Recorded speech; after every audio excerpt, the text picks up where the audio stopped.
knock on the door and the night begins. Cause we've done this before, so you come on in. Make yourself at my home, tell me where you been. Pour yourself something cold, baby, cheers to this. Sometimes you gotta stay in, and you know where I live.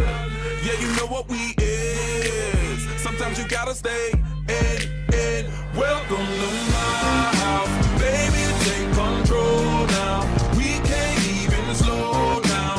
We don't have to go a while. Welcome to my house, play that music too loud. Show me what you do now. We don't have to go a while. Welcome to my house. Welcome to my house. Morning comes and you know that you wanna stay. Close the blinds, let's pretend that the time has changed. Keep our clothes on the floor, open up champagne. Let's continue tonight, come on, celebrate. That's how we do. Sometimes you gotta stay in, and you know where I live. Yeah, you know what we is. Sometimes you gotta stay in. Welcome to my house, baby, take control now. We can't even slow down. We don't have to go a while. Welcome to my house, play that music too loud. Show me what you do now. We don't have to go a while. Welcome to my house. Welcome to my house. Welcome to my duck off the crib, the spot, the pad. But my house is your house if you throwing it back. Excuse me if my home draining is sad. Soon as these happy faces land, you can run with the cash. Home run, slam dunk, touchdown pass. Mi casa es tu casa, so it ain't no holding back. Another shot of vodka, you know what's in my glass. It's my house, just relax. Welcome to my house, baby, take control now. We can't even slow down. We don't have to go a while. Welcome to my house, play that music too loud. Show me what you do now. We don't have to go a while. Welcome to my house. You heard me? We ain't gotta go out, 'cause what? Welcome to my house. What? Welcome to my house. It's my house. Dope.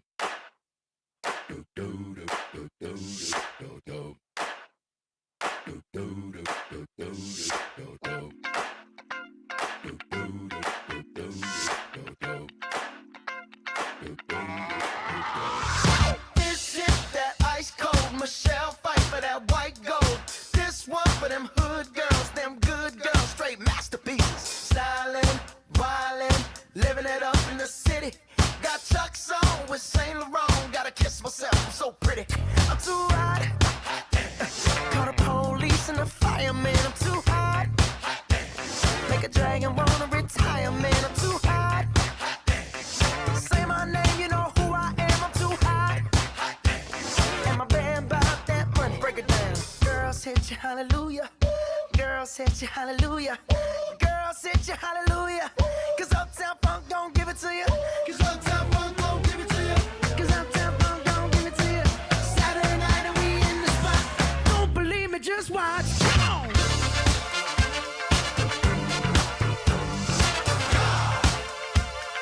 Don't believe me, just watch.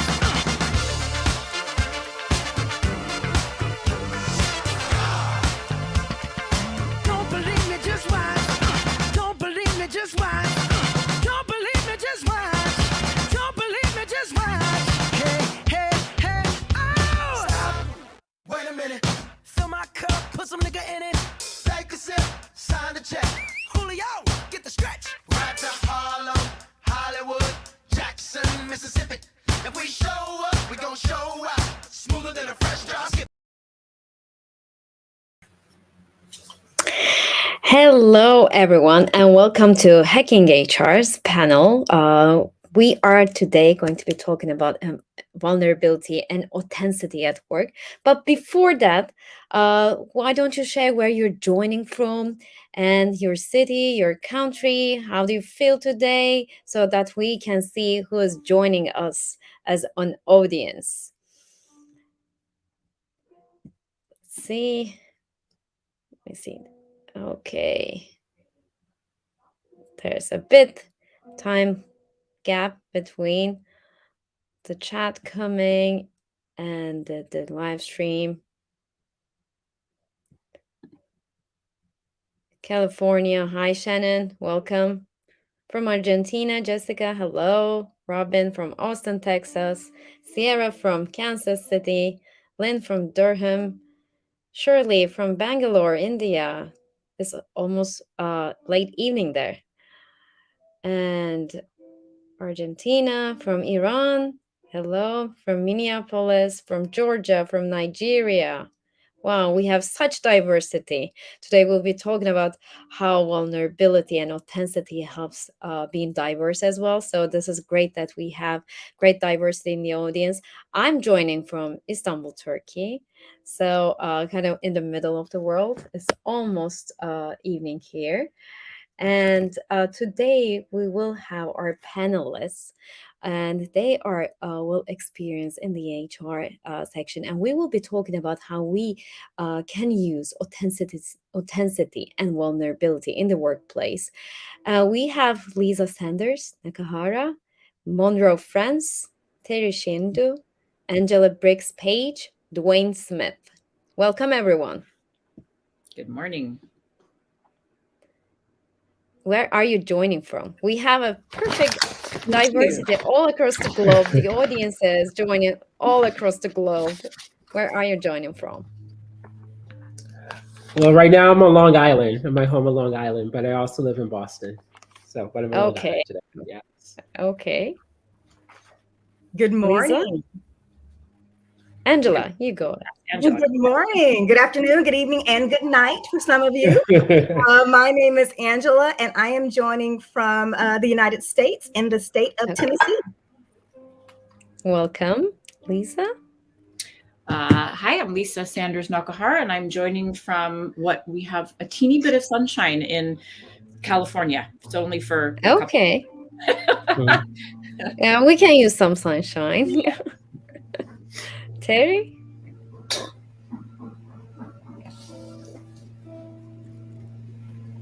Terry, can you hear us? Oh, yes. Hi, everyone. From wherever you're joining, Terry Shundu. I'm joining from Eldoret in Kenya. Wow. Okay, we have someone from South Africa and also from Nigeria. So we have people joining from Africa as well. And Dwayne? Hi, I'm Dwayne Smith. I'm from Toronto, Canada. Okay, perfect. So we have total coverage across the globe. The only place where we're missing, I think, is the Pacific, the Japan or China. I think that should be like Australia. Maybe they're like sleeping at this moment. They should be sleeping at this moment, but they can watch us later. So let's kick off the conversation. What is vulnerability? How can you define vulnerability and authenticity in the workplace? And what is the role, do you think, for why is it important for these individuals and the companies as a whole? Angela, let's start with you. Perfect. Thank you so much. For me, vulnerability is the state of being open. It's the state of being able to expose yourself and be your true, authentic self in the organization. For me, it is a must-have in organizations today. We can no longer say that it's business as usual. It's now about how are we showing up in the organization? How are we expressing and exposing in our words and behaviors who we really are and what we genuinely think and feel? It is a must, right? So it builds a more successful company that's rooted in a culture of respect and trust. And in fact, it tends to lead to a higher level of engagement and productivity at all levels. And this ultimately leads to better business results. True. And we will be talking about those business results and the best cases as well. Dwayne, do you want to add anything else? Yeah, I think for me, having that ability to be vulnerable really is about having that courage to make mistakes. And in particular in the diversity, equity, and inclusion world, a lot of leaders are a little bit trepidatious about making mistakes. So it's about having that vulnerability. And I think the authenticity is taking responsibility for those mistakes. Authenticity is really about aligning your values and your ideas with your actions. And that is so important for leaders to portray every single day. And it's like any other muscle. You got to practice it. You got to work at it every single day until it becomes a lot easier. And people follow those who they can trust. People want to have transparency in their leader. They want to know what to expect every day.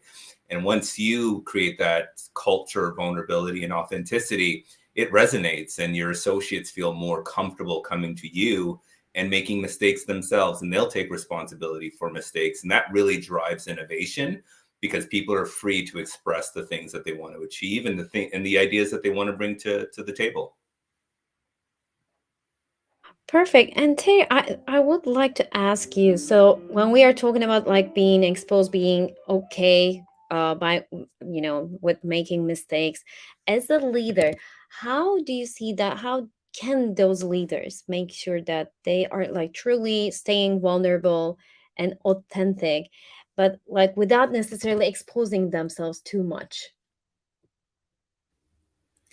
Yeah, that's a good question. It's, once you have built that trust with your team, and they know that this is what to expect from the leader. You're vulnerable. You share your stories. You're willing to admit your mistakes. Then there's that trust naturally that your team has with you, that they know that you have their back as well, because as a leader you have already created the environment that is accepting of people, because you are self-aware as a leader, but you're also aware of your team members and what they are, what they bring, their emotions, and what they're experiencing. So, as everyone else has said, I would say it's really important that when you build that trust as a leader, because of being as an authentic leader, then it creates the environment that allows for others to make mistakes, but know that they are learning and growing through those mistakes. True. And yeah, I'll jump in. Sure. Tony, Please. completely agree with you.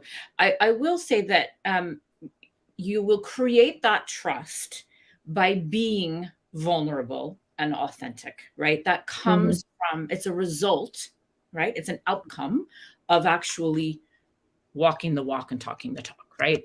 Leadership is not about being heroic. When did anybody ever say that we need to know it all, right? Or that we are all knowing? We are not, right? And that's that's where you need to start, right?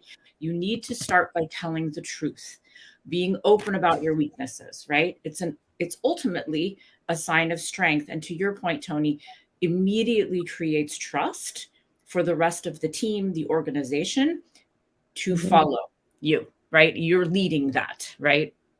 I am not good at this. That is a very powerful statement. It immediately lets people breathe deeper, like, oh, okay, good, right? I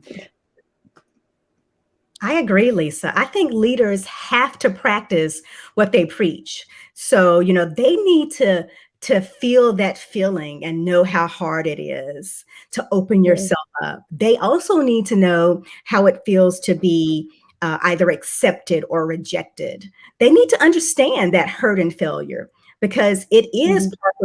par for the course in opening yourself and being vulnerable. So they need to understand that, because that allows them to have more empathy when they are encouraging their own staff members to display that. Yeah, because otherwise that's not genuine. And so, Monroe, I'd like Yeah, to ask you. So we are talking about walking the talk and being sure. like, sincere about being vulnerable. So Yeah. what could be those steps for the leaders to Mm, take so that they are truly vulnerable and authentic in, mm. being as themselves?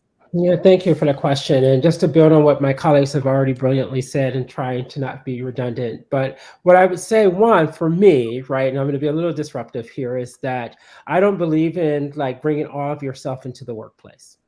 So people will conflate that with like vulnerability and authenticity.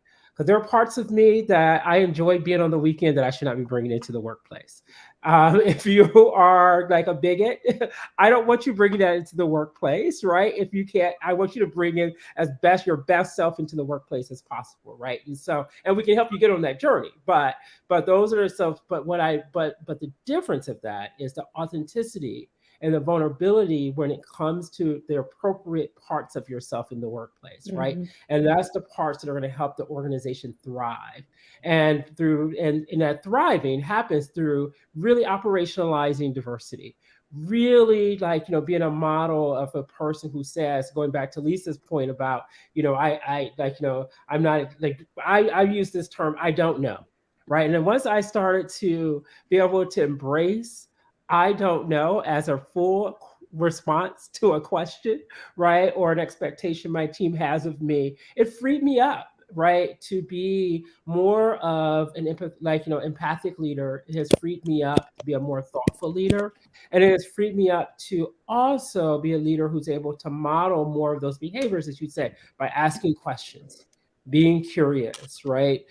Building a board of people that are different than me as a part of my board of trustees at all levels of the organization, in all parts of their career, in all parts of the world. They're going to challenge me in different kinds of ways to help me open up and model. And sometimes I let my team know as a way of showing authenticity or vulnerability. I don't have that answer. I'm going to have to seek some advice from other colleagues on this one that are more experts in this space. And so I think those kinds of things, when we're able to demonstrate and show, I think it helps others like who are part of your team open up, or even your colleagues who are struggling in these spaces, your peers, to also who can learn from you and begin to model those behaviors as well.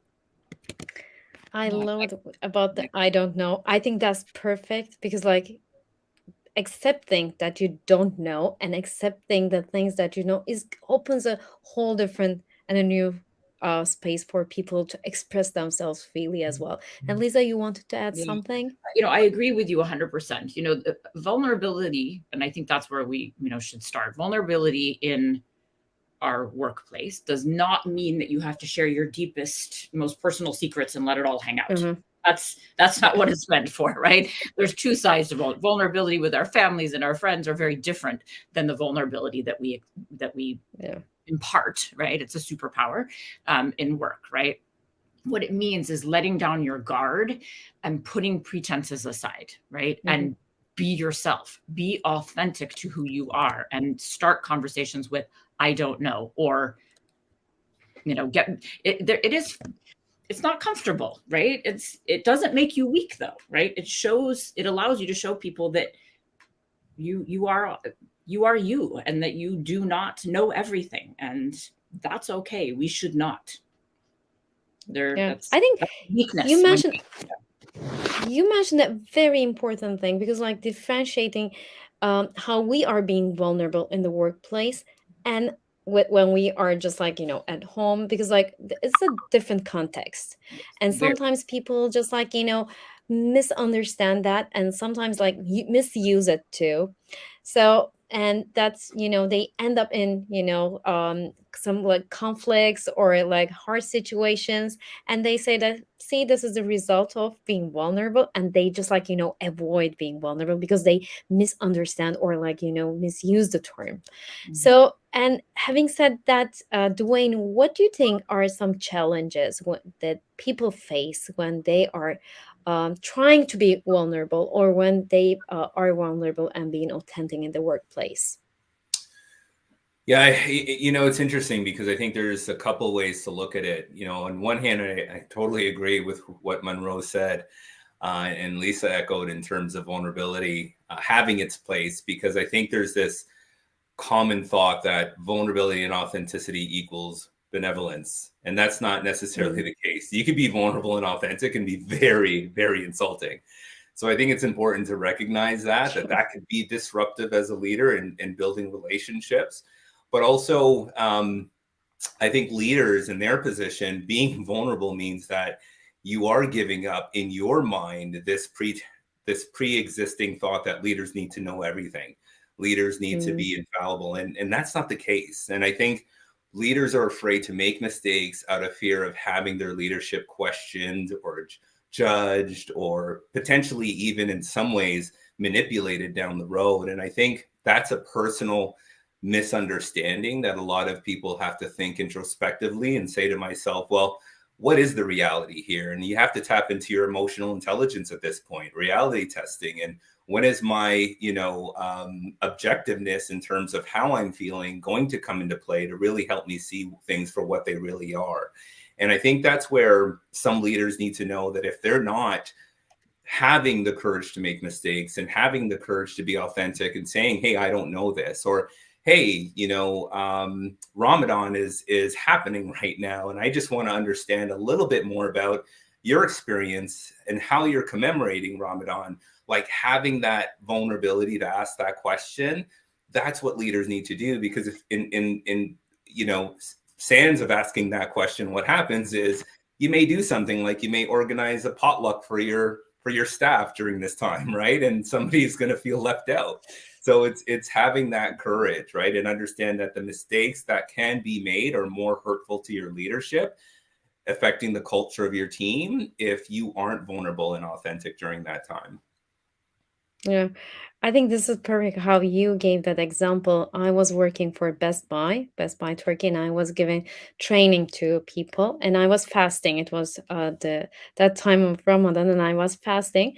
One of my international colleagues, she fasted for one day, so because like she told me, I want to understand what you are going through. And so that was like, and I still remember that. That was like really a beautiful way of just like, saying that I'm there for you. So, I mean, from there on, I could feel that authentic connection with her. And because like that's how we are connecting with each other. And so from that point, Angela, how do you think that building those authentic connections, being authentic and vulnerable, helps the diversity in the workplace? That is such a good question. Because when I think about that, I think about how we must center our work around fostering psychological safety and belonging, Mm, with belonging being the key. So I think that's the foundation of being a good ally and accomplice, and an accomplice to marginalized people. And it's the strongest driver of employee engagement. So when leaders model inclusive behaviors, employees report more positive experiences of belonging. So when I think about that, there are two foundational skills to successfully building a culture of belonging. And I think about vulnerability and empathy. And when these skills become the norm, they help foster this sense of emotional safety and leave employees and team members feeling respected and cared for. And this environment really lays the groundwork for a workplace culture of belonging, because I can be my authentic self. yeah. And so, Monroe, Yeah. do you want to add? Yeah, I do. I would love to add to this point. And so one of the other things I think we should bring into this conversation is the idea of power. So it is in some organizations, most organizations, unless they're minority owned or women owned, right? And led by them, that though there's power for some people. It's easier for some people to be vulnerable in the workplace. and to be able to survive the mistake culture. If there's not a culture of mistake, understanding mistakes and seeing them as learning opportunities, right?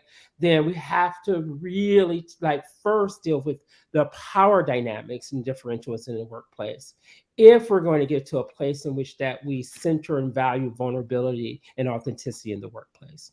Because otherwise, then what happens if we haven't explored those power differentials that can exist, that then what happens is that you have those who are underrepresented, who are historically excluded, who are practicing vulnerability, but it's not valued.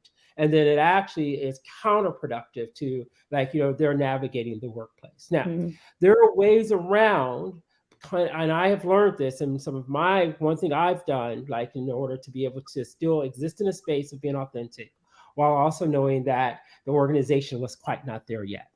And one of the things I do is that I over-explain why I'm speaking about what I'm speaking about or how I've made a decision. And so I will say to a boss that I am challenging you in this way because I want your best. And for your best, I have to be my most authentic self. Right. And so that way, then the boss, so this is that extra conversation I had to have, that whatever you want to call it, the padding of it. So that way, then my boss didn't feel like I was constantly coming in critiquing to critique, but that my authenticity and my being vulnerable and taking that risk was because I want the organization to be better. And I had to say those things in a space in which the organization wasn't quite there yet, as a culture of vulnerability, as a culture of authenticity. And so I just want to raise that up, that we have to think about that this is not a de facto universal, and that we have to think about power in these conversations as well. I agree. And I think it's not just power, but it's also the levels of privilege when we think about that. Absolutely. Yes. Exactly. So, when I think about it, a white male manager could feel vulnerable when delegating tasks. So in his mind, he's giving up control, and he might have to work on trusting his teammates to perform and handle these responsibilities effectively. And for a person in a position of less privilege, right? Let's say a Black woman in a predominantly white office, she could feel vulnerable about speaking up or sharing an unpopular opinion for fear of being, misunderstood, judged, retaliated, excluded. So I think that you're right. There's definitely a power and a privilege dynamic that we can't lose sight of. Absolutely. Yeah. So how do you then, because this is really important, and Lisa, I would like to ask you about this. How do we make sure that we are providing that safe space as well? Because as you said, this is not only about being vulnerable, but just feeling that privilege, or just being okay with being vulnerable, because there's one step back. I mean, so it's not only wanting to be vulnerable and authentic, but feeling that you have the right as well. Yeah, I'm going to touch on what Monroe said, and I think that the answer, or my thoughts around your question, which is a very good question, really go back to the organization. Does the organization have the maturity to actually have this as part of their culture, right? It has to be part of the culture, right? Someone can be the catalyst of it. Leaders are typically the ones who do that, but it needs to be embedded in the culture. Otherwise, to the point made earlier, it could be used against you, right? Later on, it could come back, and hurt you as a leader, right? For kind of laying it out there and being the first one to say, I don't know, right? I think that it starts with leadership, and potentially, I would say even really high leadership, that understanding that needs to be creating that safe space for people to be able to do that is super important. I'm an executive coach. I play that role inside my companies, and then I also play that outside, right, with executives. And I am definitely the place where people come, slam the door, and go, I don't know what just happened, but I need you to break this down for me, right? Because it's hard to do that in a meeting sometimes, right? When there's volatility or whatever, or you're just not comfortable and you don't understand, right? To have a place to go to talk about that and say, I missed, help me, right? I do not know what just happened, right? Break that down for me, right? Is important for people, but it takes time. And again, it needs to be embedded into the culture of the company.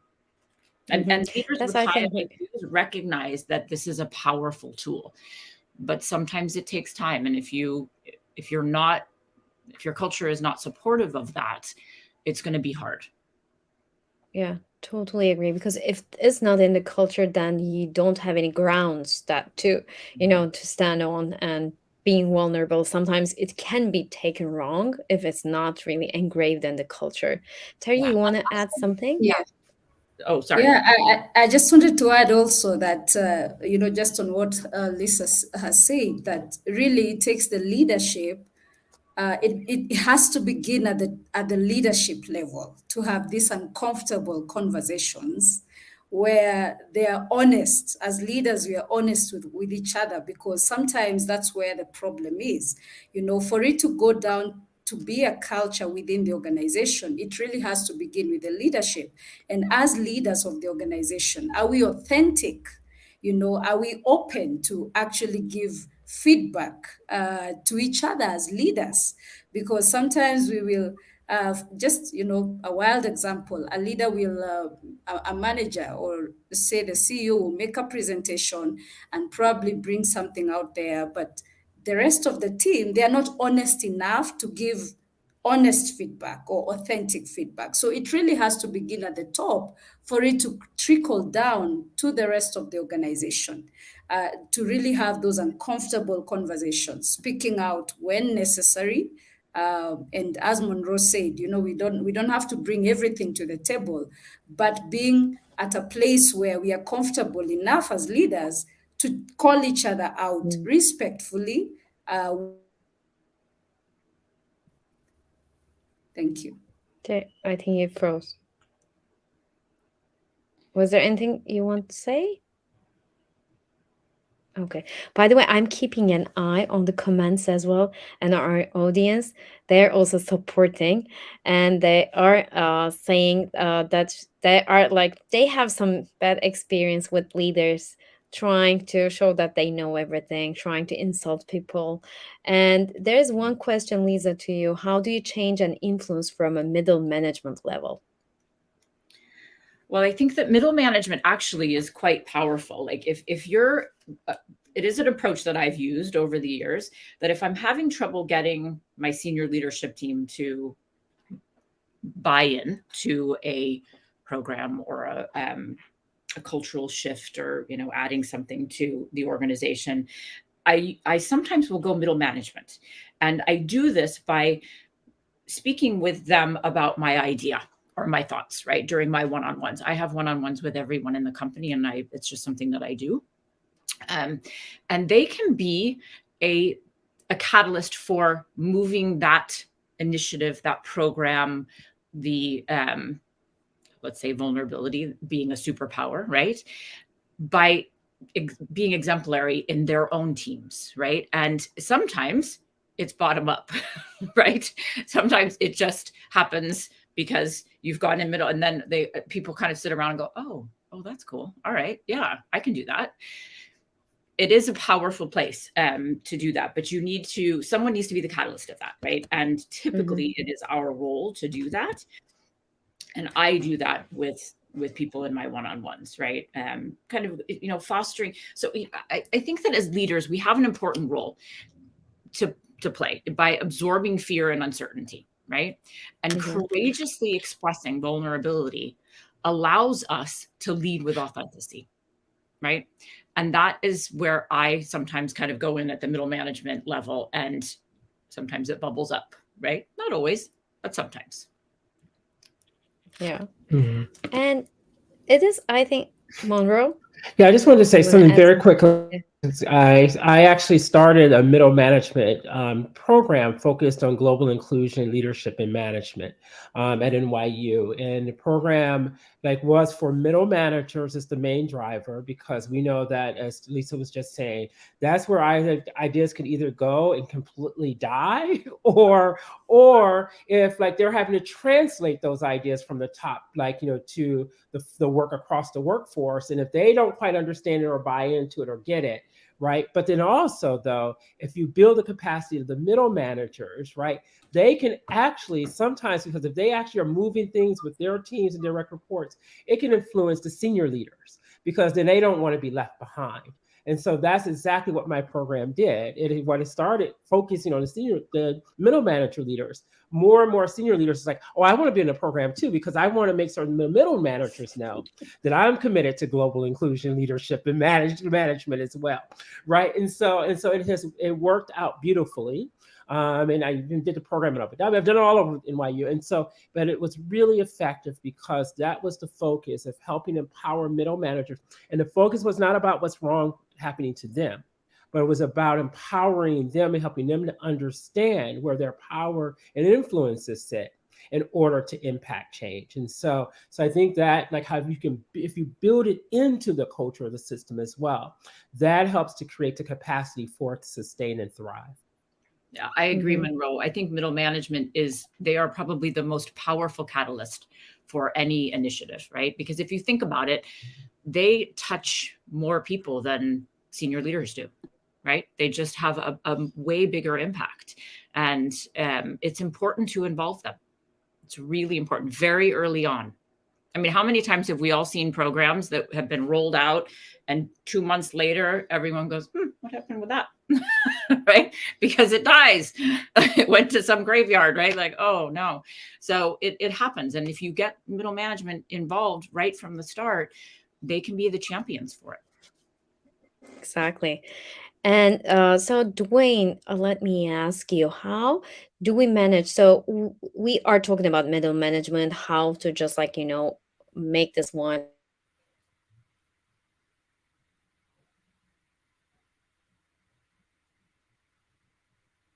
So, because like it is also sensitive, issue.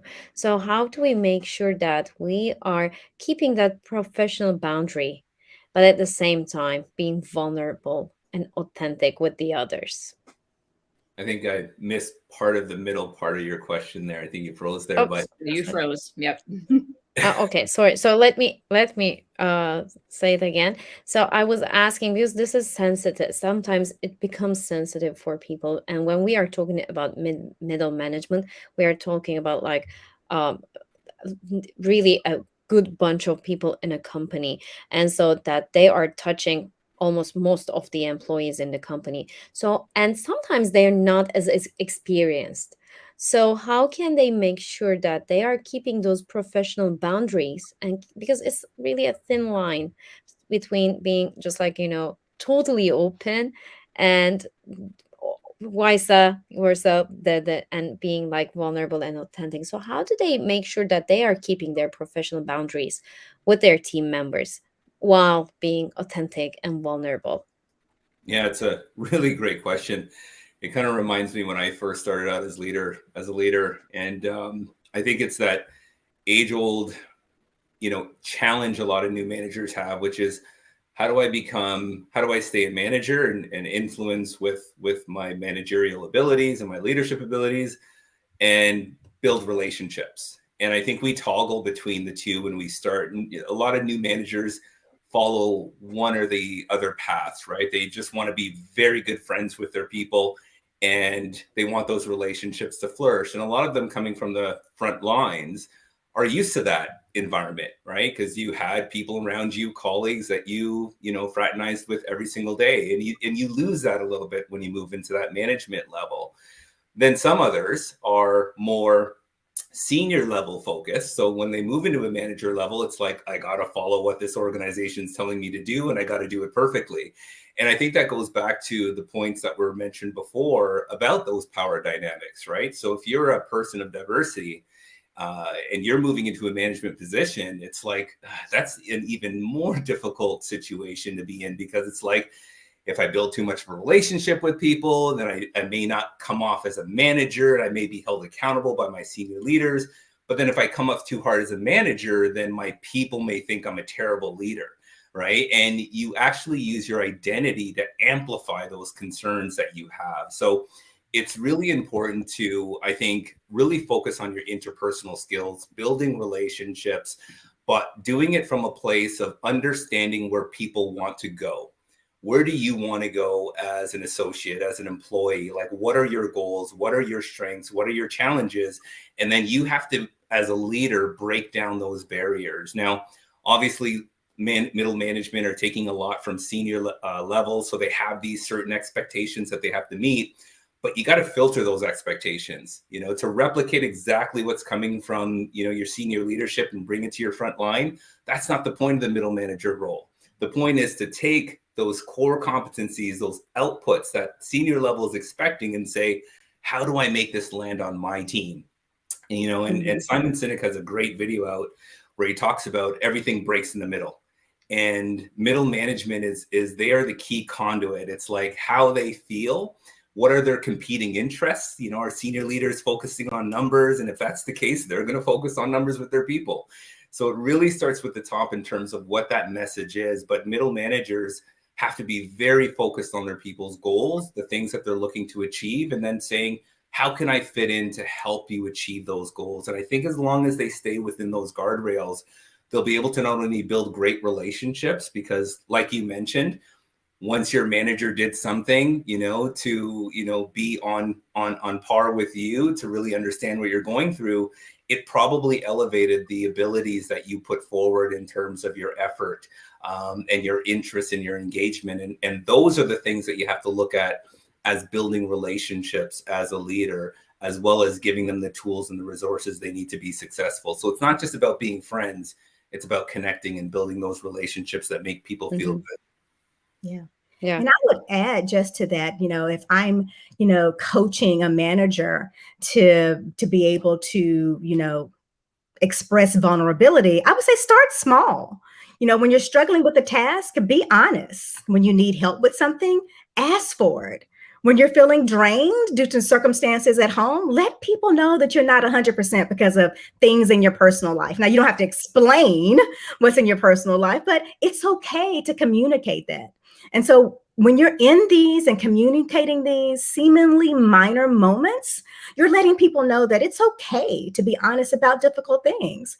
And so not only will this make people feel safer coming to you with bigger problems down the line, but like Dwayne says, it really does help foster that relationship, build that relationship, and establish that mutual trust, which is the foundation of inclusive and innovative teams. And let me say, I would add to this point, every meeting I start, whether it's with someone I report into, or someone reports to me, or a colleague that's a peer, I always start every meeting, how are you? And that's so simple. And it's so simple. I mean, sometimes that simple thing makes a miracle. Yes. Right. No, absolutely. Right. Because like you just never. And then what I try to model is like, even if they don't ask me how I'm doing, I'm like, well, today I'm having a little bit of a day of my allergies, blah, blah, blah, blah, which is true. So sorry about that for today.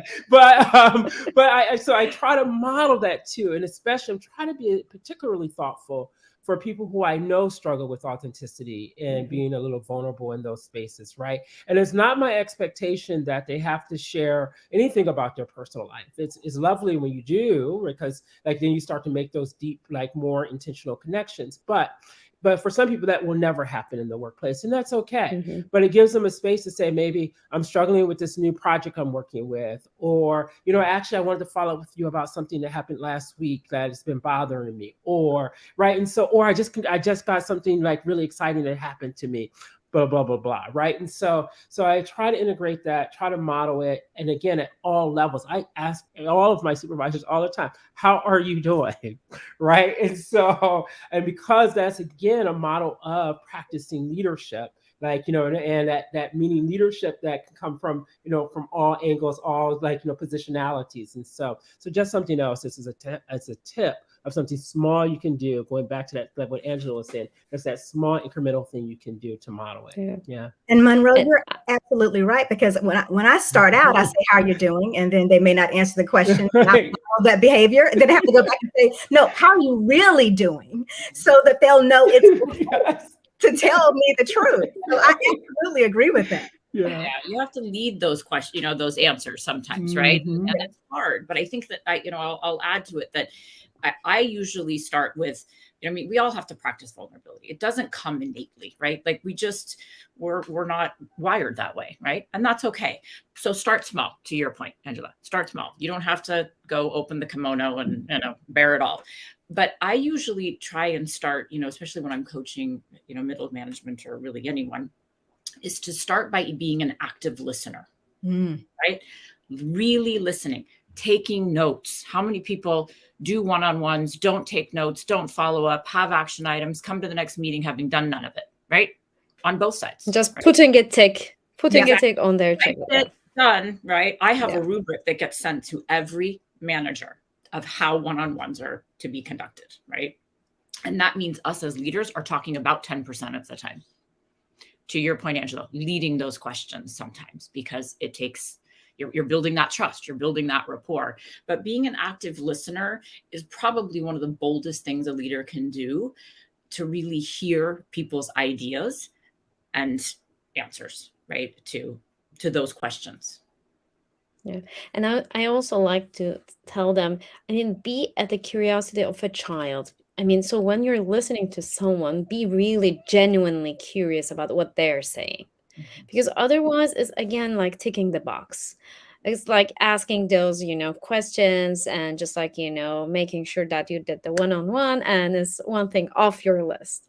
But if you're seriously curious about, like, even when you're asking them how they feel, if you're seriously like, genuinely curious about how they feel that day, then they feel that connection. Because that's why we are human beings, and that's what makes us different from the other living creatures, because like we are beings and we are connecting with each other. That's how we evolve in time too.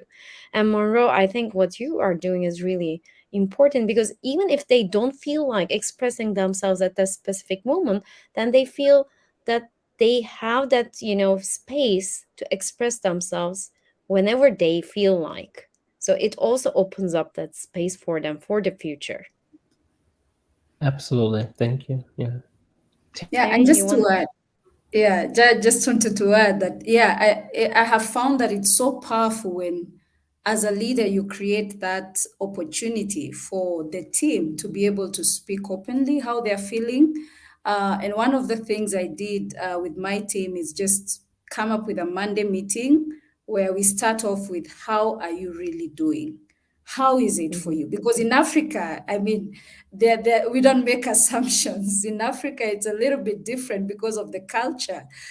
So we get into personal stories, my family, my children, I'm having to go through this. And, just going through that has really helped the team open up and be able to really drive their objectives, not because that they are being pushed to meet the OKRs and to be productive, but because there's that caring bit, that I care how you're doing as an individual first, and then we can discuss the work, how the work is. And I've found that has built such a strong connection at work that it's easier to tell by, when I just meet you. For example, I'm working with Monroe. I just meet you and I can tell that everything is not okay because of that connection we have built with that weekly meeting. So it's really powerful. Yeah. And I just want to add to that too. And I think part of it is, a lot of the questions that you ask are either open or closed-ended. And I think sometimes it's, how are you doing can be closed-ended, right? But one of the tips I always tell my managers is to, when you get to know your people, write down the names of their family, their pets, etc.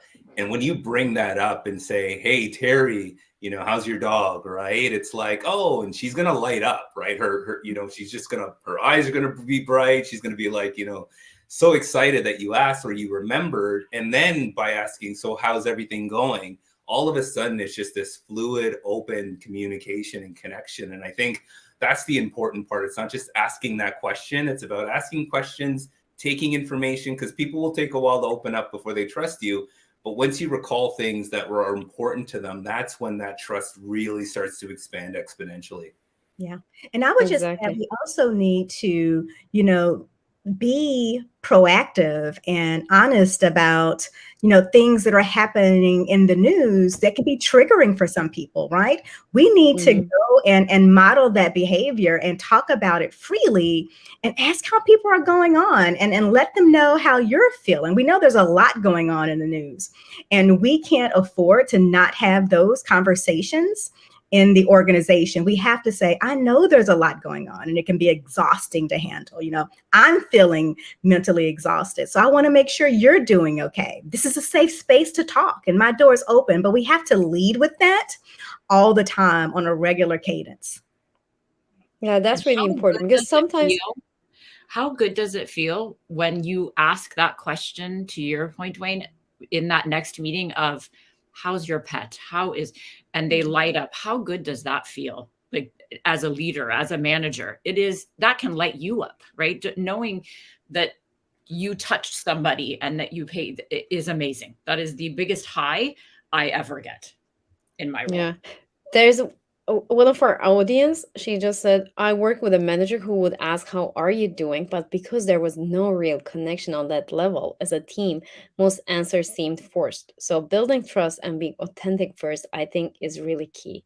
So coming back to your point, Dwayne, really caring about it, like not really randomly asking that question just for the sake of asking it, just to be seen as vulnerable and authentic, but really caring about them and forming that authentic connection. So as I was like saying, because people feel, I mean, what we remember about our workplaces, what we remember about our leaders is the feeling that we get from that relationship.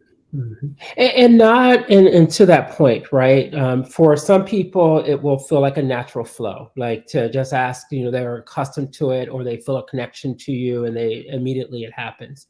Others, you may have to Dwayne other people's points. Others, you may have to do it differently, right? It might be, can we go for a walk today for our one-on-one? And that person loves to walk, and that's going to feel to them like you've done something special for them, and you can understand who they are, right? And so it's not about a one size fits all, because that's when it does feel perfunctory and you're just going through your check. Or even if you ask someone, how are you doing? You're halfway down the hallway already, right? I mean, people know then you're full of BS, right? And so I am not, so none of this, I don't think any of us are saying these are the kind of things that you just put into place like de facto, but they come with a real sense of you're truly committed to it. You truly want to know those answers. You truly care. And people see it when you're consistent, right?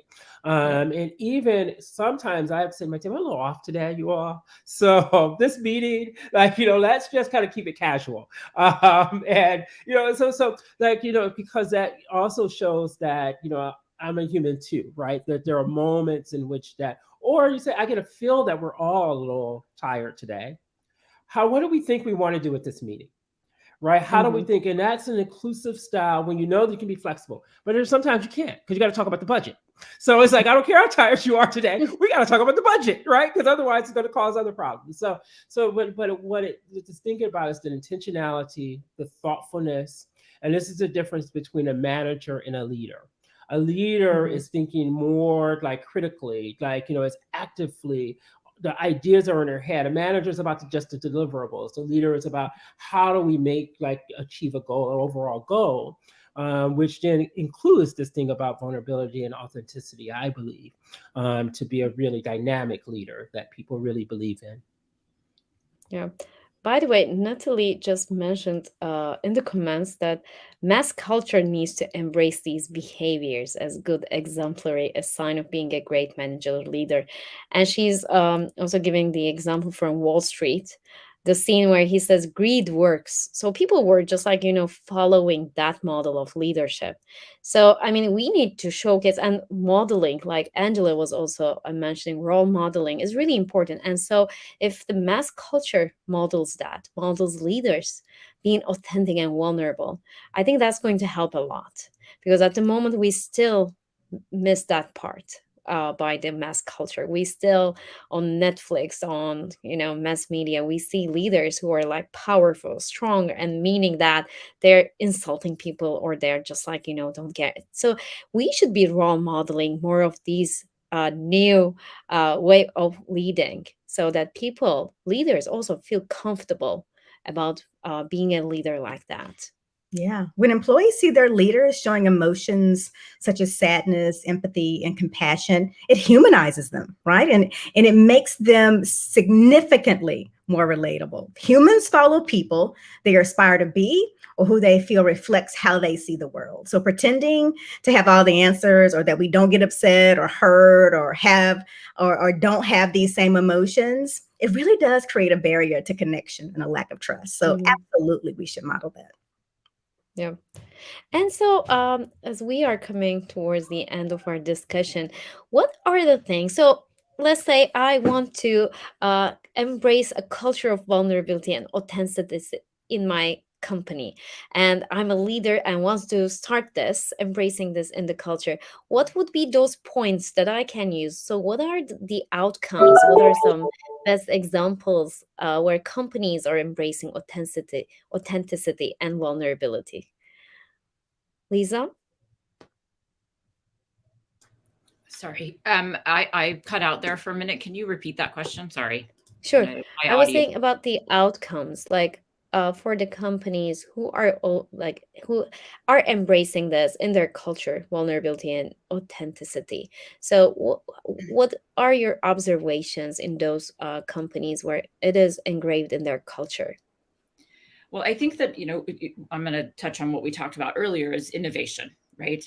Mhm. When people feel like there's meaningful connections, right, with the organization as a whole, right, and their managers and leadership, you'll see an increase in productivity and creating teams that are highly effective, highly productive, and that leads to innovation, right? Those conversations, it opens it up, right? That people feel like they can bring their ideas, right? And innovation is ideas, right? And if people don't feel like they can share their ideas, there's no innovation, right? Innovation only comes from the top. True. Because people don't feel like they're heard, right? Or they're seen for what they bring to the table. And that, no ideas are bad ideas. None. They're all good, right? Because it gets us thinking, right? Does it mean that we adopt every one or we take? No. But creating those meaningful connections will create greater innovation in organizations. I've seen it.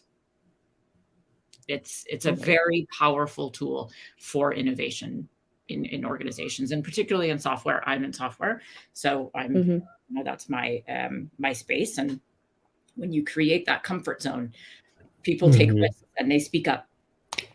Yeah.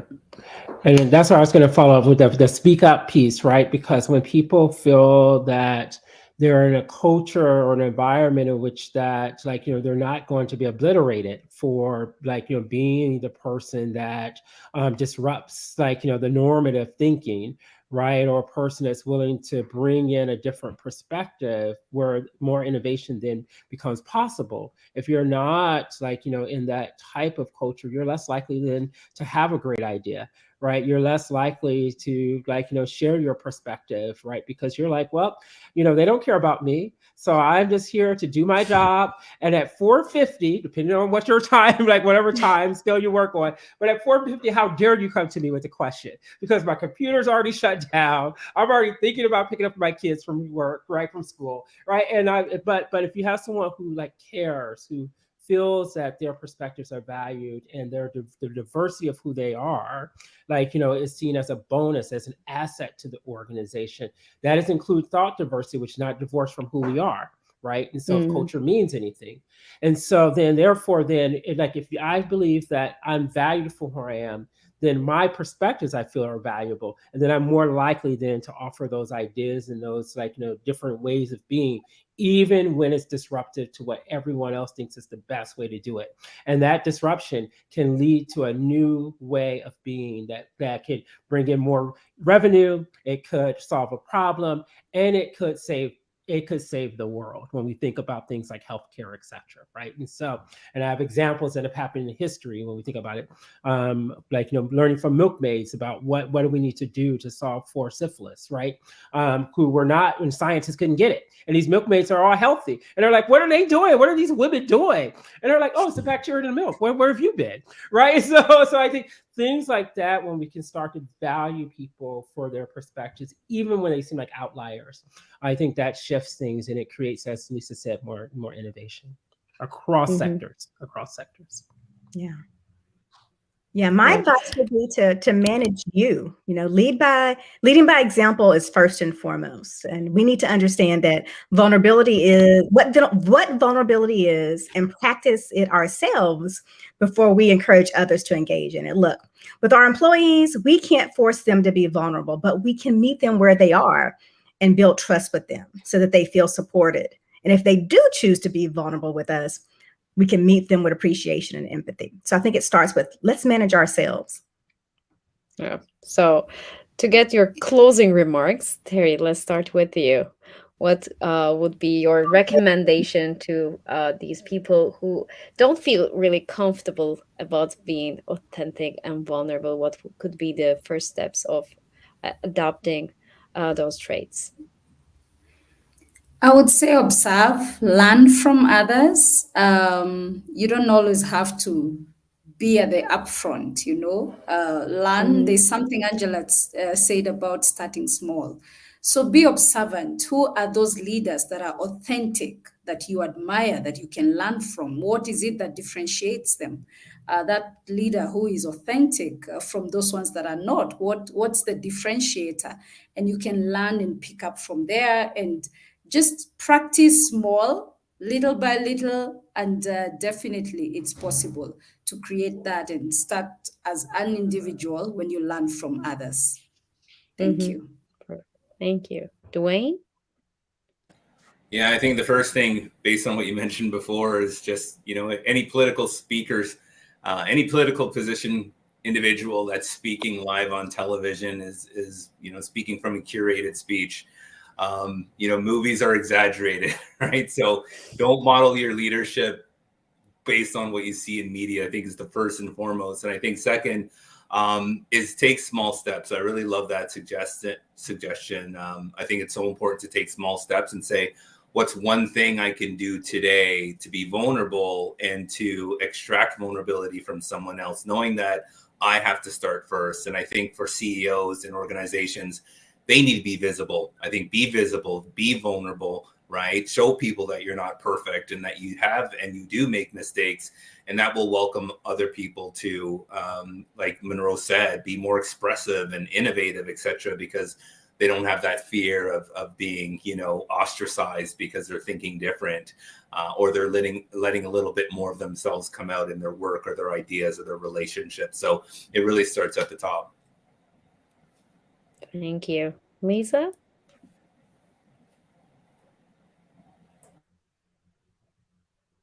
Lisa, closing remarks? Closing remarks. I think that I would leave with that being vulnerable actually is courageous. And I think, Angela, you mentioned that, and you did as well, Monroe, right? I think that we need to understand that it is the best measure of our courage, right? As leaders and as, people leaders, it is really powerful, and it is a superpower, right? It just is. I love it. Yeah, superpower. Angela? I would just say model the way. Reveal more of your hidden self, and also, create environments that make it possible for others to do the same. Model the way. Perfect. And Monroe? And I would say, if you're struggling with it, get a friend. Find someone who's really good at it. And sometimes you got to pay them. You may have to pay them. Like Lisa, she's a coach. Pay Lisa for coaching, right? It's something like, if you're committed to it, it means it's resources. It's time, right? And it doesn't have, but the input you put into it, the outcomes are going to be threefold to what you've invested in it in terms of the resources up front, right? And so I would say is that if you struggle with that, just like anything else. Like find someone who you can be a role model, someone who can coach you, someone who can mentor you. Watch other people how they do it, right? Watch YouTube videos if you're looking for free access, if you don't have the coins to do it, right? Because you have to make the investment. And what I would say again is that plan. Dolly Chu talks about this and how to be like, like in her book, like in moving from being good to good-ish. And she says that 10% more. What is that 10% more we can be doing? And I think that is like with a sense of intentionality. And sometimes it's calling a friend and asking them for coaching and feedback and help and support. Yeah, perfect. Thank you. So it's actually simple. Just be yourself. And so don't act to be someone else. Just be yourself. And it's that simple. Thank you, Lisa, Angela, Dwayne, Terry, Monroe. I really enjoyed the conversation. So for our audience, thank you for your comments. Thank you for your questions. If you want to be connected to our panelists, you can always get connected on LinkedIn. And see you in the next event. Bye. Bye.